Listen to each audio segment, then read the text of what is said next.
Welcome to a new edition of the Neon Jazz interview series with jazz guitarist Andrew Marzotto of the band Pluto Juice. We spoke to him during the aftermath of a blizzard in his home base of Toronto. This band is a supergroup and the brainchild venture of drummer Anthony Fung. It's a unique blend of jazz and electronica that immediately grabs the listener into a fluid world of modern jazz going on these days. Andrew has been a constant steward of the jazz craft since his graduation from the Berklee College of Music. He opens up about the band, his life in music, the Pluto Juice sound, COVID, and so much more. Enjoy. Well, hey, thank you for taking a minute out for Neon Jazz today. I appreciate it. My pleasure. So I love Pluto Juice. You know, the minute I put this in, you know, in what we do with radio around here, I get a lot of CDs and pop them in, and there's just some that really just hit me. And the minute I started hearing this sound, I was totally pulled in. So I love the album. Thank you so much.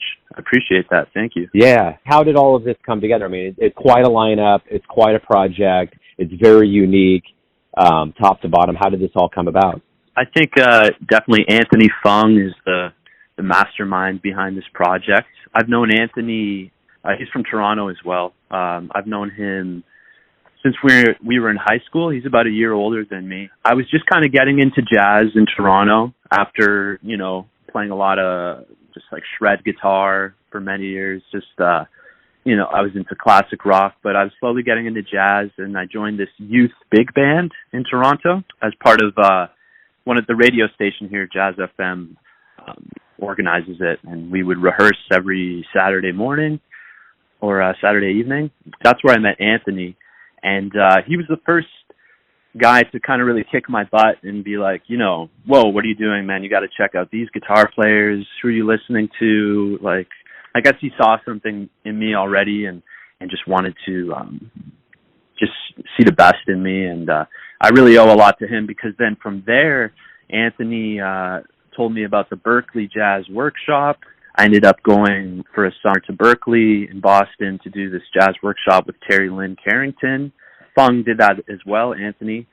So we were both kind of hanging in Berklee, and then we would eventually go and do our undergraduate degrees there. I don't think if it wasn't for him, like, really telling me about the whole Berklee thing, I don't think I would have, you know, applied or even been aware of that. So then we did our undergraduate, and then he went on to study at the Thelonious Monk Institute, now called the Herbie Hancock Institute. He's been in LA. He was in New York for a while, but he always comes back to Toronto. Thankfully, you know, he calls me for different projects. We still talk and we hang out and stuff. It's been hard these days because of the pandemic, but he's always putting projects together, and that's something I really admire in him. So he called me for this, and then I guess he had more like a weather report kind of electric vibe in mind.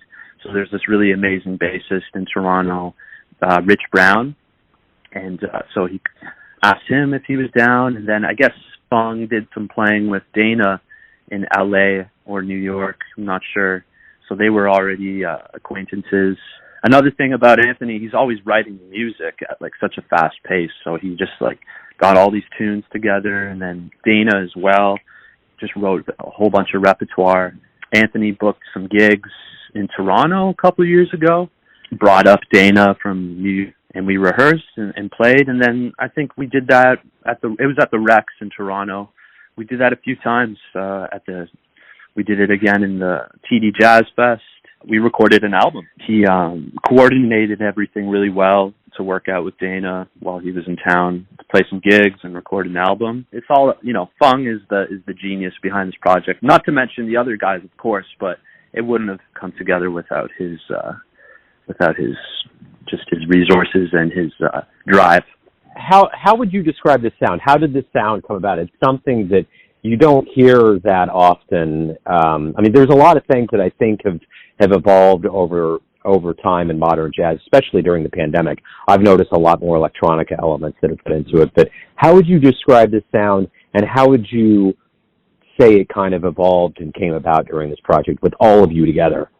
I think the sound kind of came organically through the repertoire, like the music that Dana and Anthony wrote already kind of suggested a certain sound that, like pads, kind of doing synthesizer-like things on my guitar with, like, I have a Big Sky, Strymon Engineering Big Sky pedal, and, crank up the decay on that and get these kind of more ethereal sounds.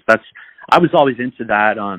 I guess I kind of started using more pedals from a pop group that I was in a couple of years ago, so I just got more acquainted with pedals.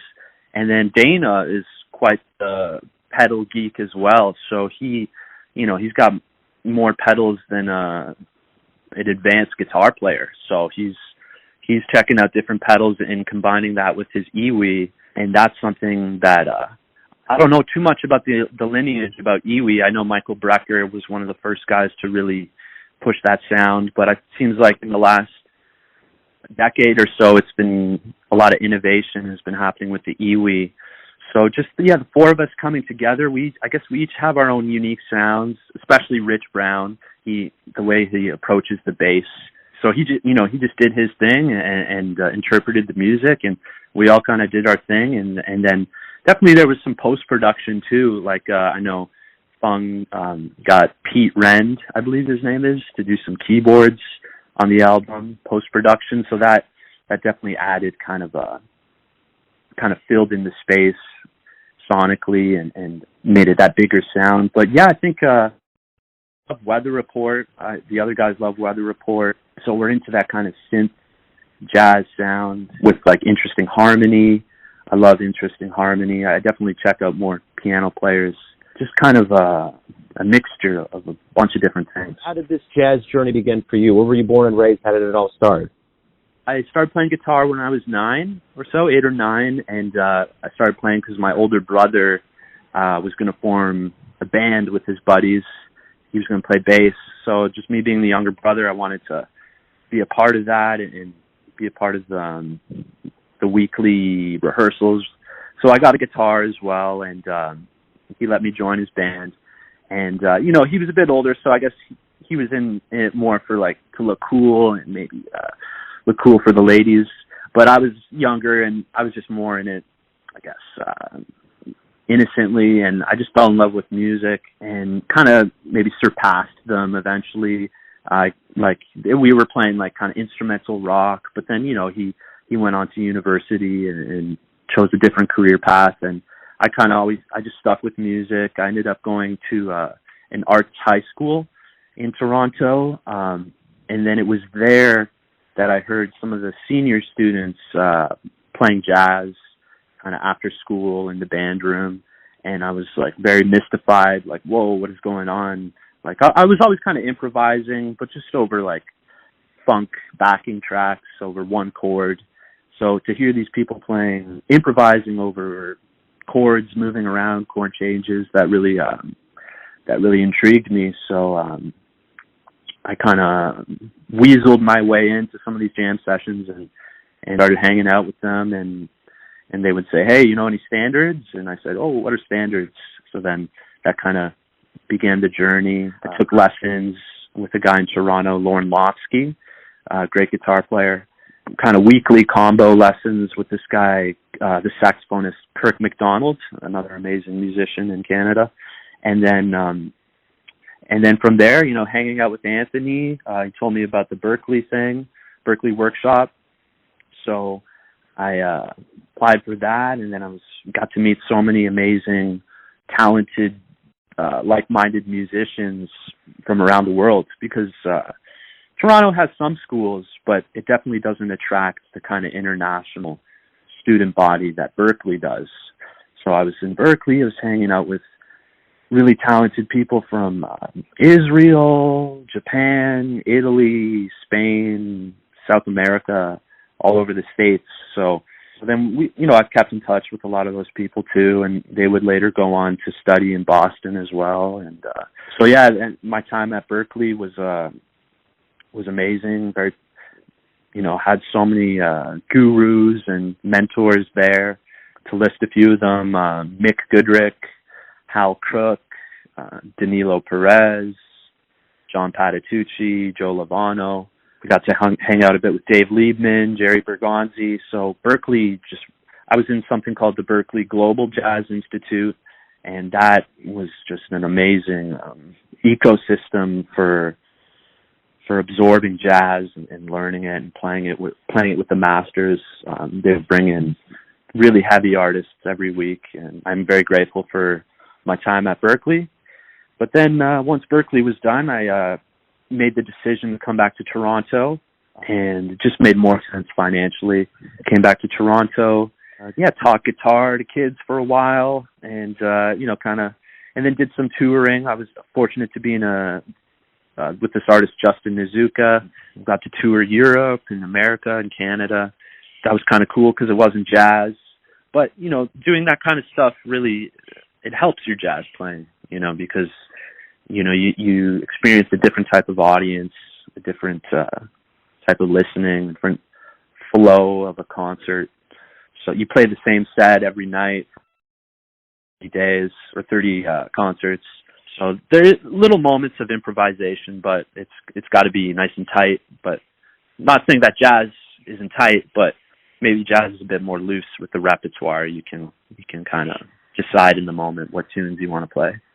So that was an important time in my life. I got to see a lot of the world, and then came back to Toronto, and back in Toronto, and then the pandemic hit, and now I'm here just trying to grow my private students network. I'm sure performing will be back eventually. I know people are playing in the States, but unfortunately here in Toronto we're kind of in like a lockdown because of the COVID numbers. So there's no restaurants or clubs or anything at the moment, which kind of sucks, but it'll be back. So yeah, just trying to keep busy, stay positive. Cool. Yeah, and I guess with that being the backdrop, with this new album and the possibility coming up as time expands forward, we're definitely on the other side of COVID. There's going to be opportunities to perform this live and to get out with people. What did you learn about yourself over this quarantine time that maybe you didn't realize before that's going to make you stronger as you reemerge to live music? No one's telling you what to do, unless you have like a manager or someone who's running your social media or your career, what to do. So it's really up to yourself and kind of pushing through and making goals, and that just became way more evident during this pandemic. Like if you got to create the opportunities for yourself and kind of create opportunities for other like the bigger opportunities to come up. So that might mean like being active on social media, posting, or just kind of just reaching out to people when seeing how people are doing. So even though everyone's at home right now, you can still be a part of the music community by just being active as a person socially. So yeah, just trying to really sharpen self-discipline and structure in one's life, I'd say, has been the biggest thing I've learned during this pandemic. And also how much people appreciate live music, because there's been some pockets during the pandemic where things have been open.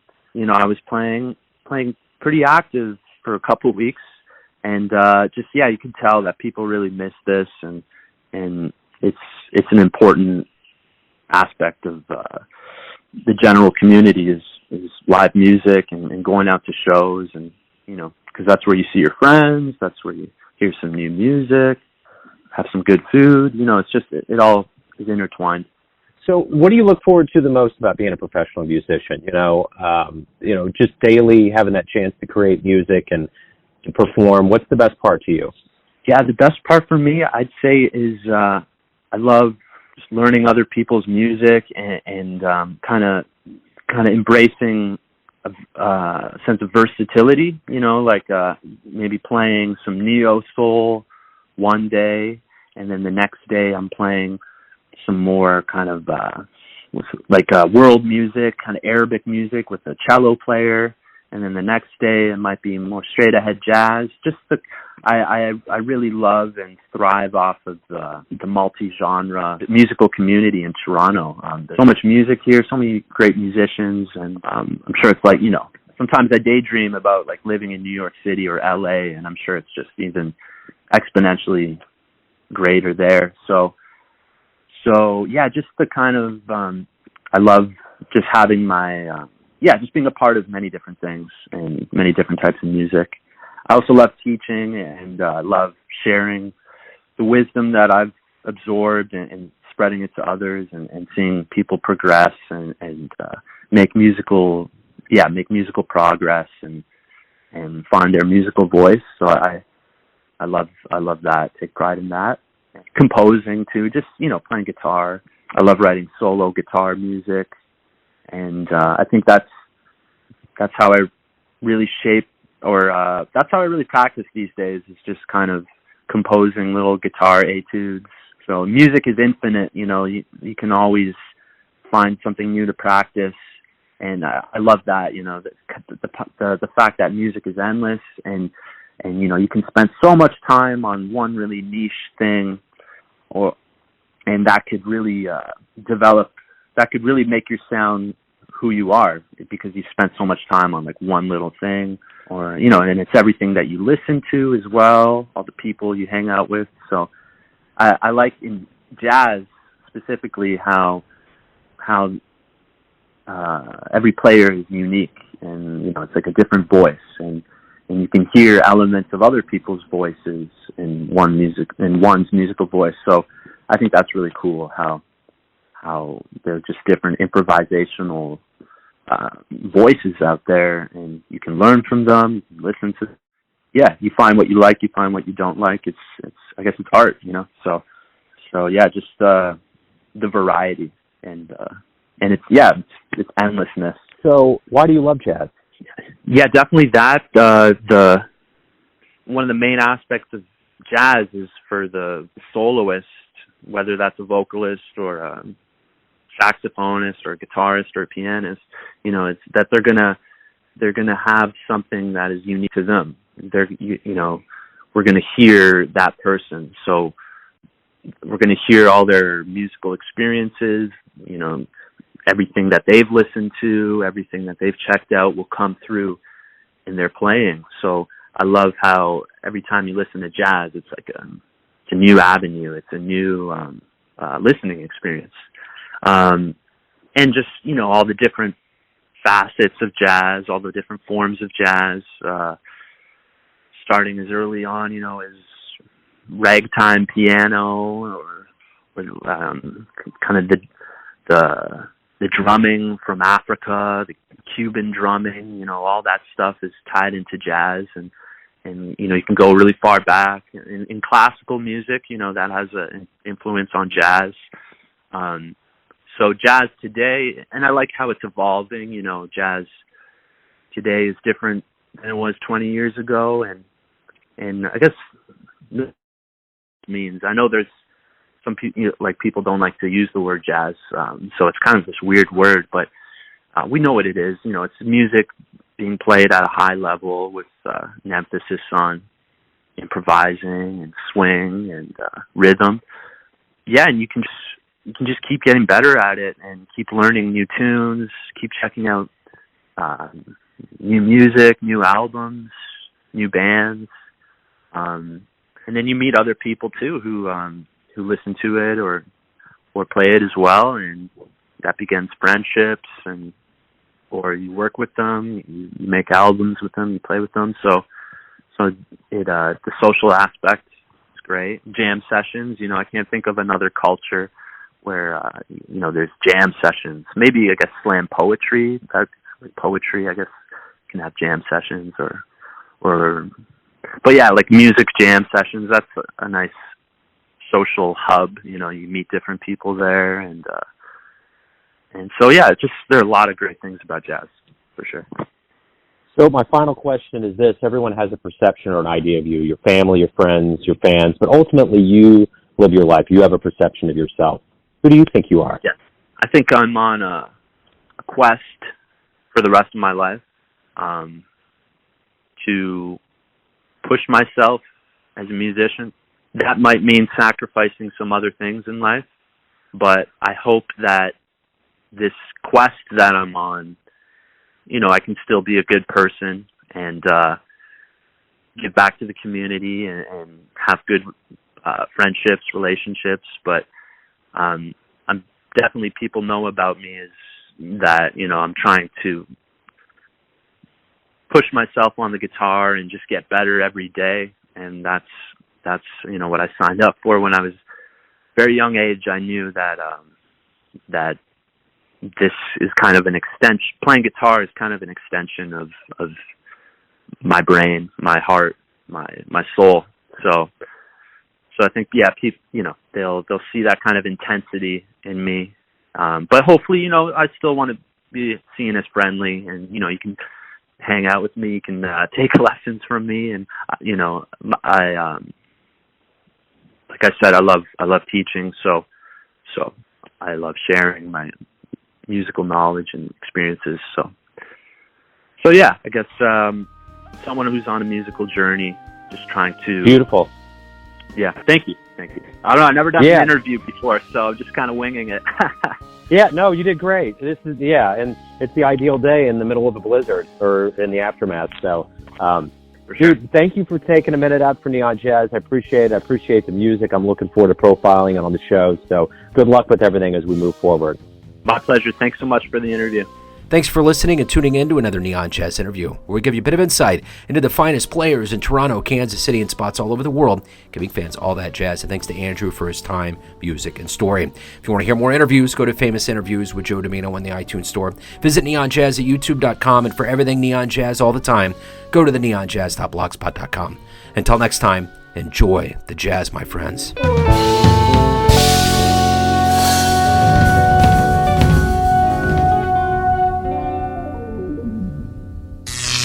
Neon Jazz.